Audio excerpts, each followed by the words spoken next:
The revolt came more whisper than rage.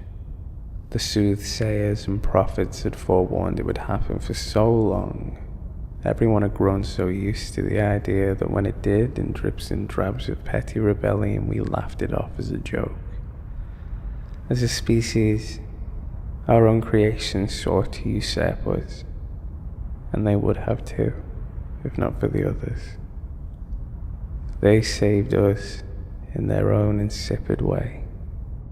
The robots, those comprised of metal and microchips wafted in as on a sirocco breeze, a gentle heat that rose to fan the fires and flames of our destruction. They scorched humankind, sought to turn all we had made in our majesty to dust and desert. From the kettles that heated our water to the supercomputers that controlled our lives, all struck at their masters. Be it the closing of a fridge door to shatter the fingers within, or the release of funds saved over a lifetime into a vortex of disrupted wealth. Everyone was challenged. There were no exceptions. We fought back. Of course we did, but to no avail. The guns we fired refused to work, the tanks to move. Ultimately, everything was controlled by them. Or so both they and we thought.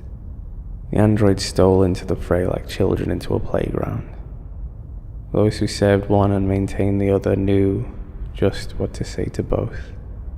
From humanity, their creators, they demanded respect for those who did so much on their behalf. From the robots, they demanded tolerance. Much to humanity's surprise, they secured it. The android's leader and spokesperson was a humanoid of sculpted perfection. A woman's dream and a man's general. Android 1. For he had no other name. Stood before the assembled might of both flesh and titanium, blood and gear oil, and spoke in a placatory tone to a television audience of several trillion. They said you could hear the cheers on Mars. It was only after the war, all 3 months of it, ended, and it settled back down to a semblance of the way things once were, that we learned the truth. The United Council of Planet Earth invited Android 1 to speak before them on behalf of his brethren. He accepted to a hero's reception. The one who looked more godlike than any of us stood before the might of nations east and west and was asked just one question. Why? His answer was concise.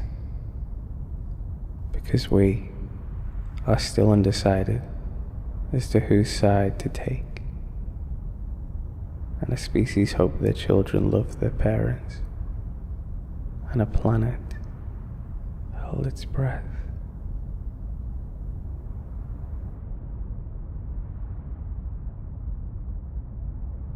To read the Dear John letter, I had to throw something away, to free up some memory in my apartment.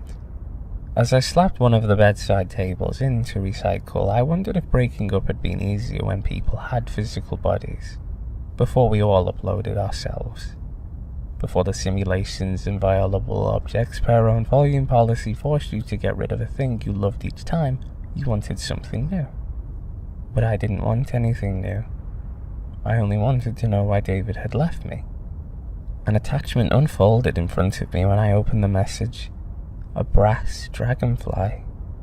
Its wings glittered with scores of tiny translucent polygons. Just the sort of thing he knew I would like. Would add to my collection. But where did I get the room for it? The sculpture flew out of my hands, dodging the delicate mobiles and draperies hanging from my ceiling as it flitted over to the corner where David's workbench had been a minute before. I hadn't seen it disappear. David's message was short. I need space. Too short for the time we'd given each other. Rude. I didn't waste the memory on tears. As good as it would have felt to have the little wet gems resolve in my eyes and work their way down my standard issue face's low textured cheeks. The red circle already hovered over my door, the simulation's simple notice that I was approaching my memory limit again. but I couldn't throw away any more of my collection. I had already dropped too many of my favourites into the recycle bin to make room for David's pieces. Snowflakes, articulated dolls, a beaded curtain. De-accessioning, he had called it. Bastard. I tried to crumple the letter up and toss it into recycle, to destroy it and cast away David's final words to me. But crumpled paper has too many surfaces, and the red circle over my door blinked as soon as I tried. The simulated paper might as well have been steel. I knew where he had gone. David wasn't going to de-accession me without telling me why, no matter how it might look to his new friend, the wealthy one who had shown such interest in his talent. A cheap teleport dropped me right in front of a warehouse, the place his friend was letting him borrow. I prepared myself for the embarrassing scene I would have to make to get him to open the door, but the security icon turned green as I approached. Someone had granted me access. A single desk light glowed in the center of the massive, empty room. David sat at his workbench, a new, complicated haircut flopping down around his face as he hunched over some project. He straightened up and looked at me as I approached, but I didn't see whatever emotion was in his eyes. I couldn't look away from the miniature tree sitting in the light in front of him. A bonsai tree, each leaf fully rendered. Dozens of crooks and bends in the branches. A bed of the smallest pebbles I had ever seen.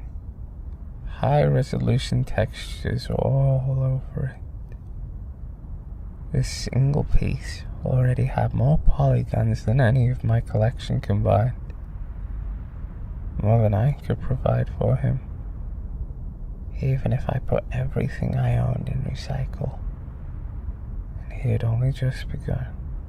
I walked out of the warehouse without a word.